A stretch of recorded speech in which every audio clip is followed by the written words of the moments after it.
बाजरी दोन्ही हंगामात घेतलं जाणारं एक महत्त्वाचं पीक।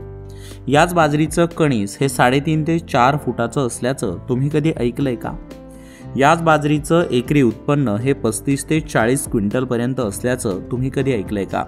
होय, सोलापूर जिल्ह्यातल्या बार्शी तालुक्यातील उंडेगाव येथील अतुल सलगर यांनी तुर्की देशातील बाजरीची 2 एकरावर पेरणी केली आहे आणि त्यातून त्यांना एकरी 35 ते 40 क्विंटल उत्पन्नाची अपेक्षा देखील आहे। पाहुयात अतुल सलगर काय म्हणाले। मी अतुल सलगर, मुक्काम पोस्ट उंडेगाव, तालुका बार्शी, जिल्हा सोलापूर हा आपला बाजरीचा प्लॉट आहे। मी असंच मोबाईल बघत असताना, यूट्यूब बघत असताना मला बाजरीचा व्हिडिओ बघायला भेटला तुर्की देशातला, की तिथं 5-5, 4-4, 6-6 फुटाची, 5-5 फुटाची कणसे बाजरीची दिसली।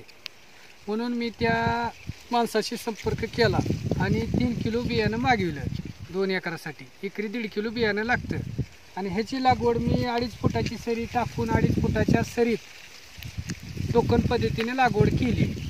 आपण लागवड केली 10 जानेवारी 2024 आणि हा प्लॉट काढायला येईल 15 एप्रिल 2024ला येईल, निघेल।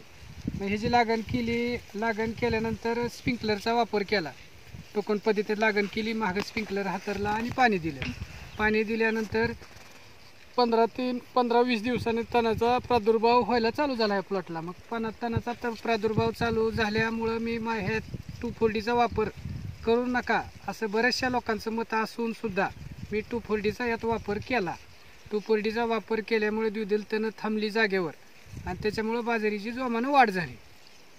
आणि खताचा विचार केला तर सुरुवातीच्या पहिल्या महिन्यात आपण 2 एकरासाठी 2 पोती युरिया या खताचा वापर केला आणि महिना 1.5 महिन्याचा 3 फुटाच्या आसपास पिकाची उंची झाल्यानंतर याला माती लावावी लागते।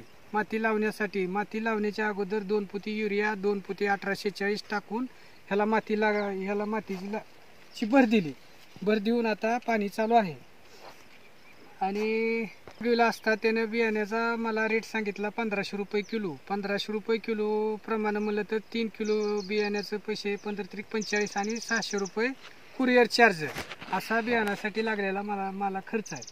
आणि जर कुणाला असा प्लॉट करायचा असेल, बाजरी करायची असेल तर त्यांनी माझ्याशी संपर्क साधावा। ह्याला ॲव्हरेज आहे 40 क्विंटल एकरी। खरं तर शेती करीत असताना शेतकऱ्यांनी अनेक नवनवीन प्रयोग करायला पाहिजेत।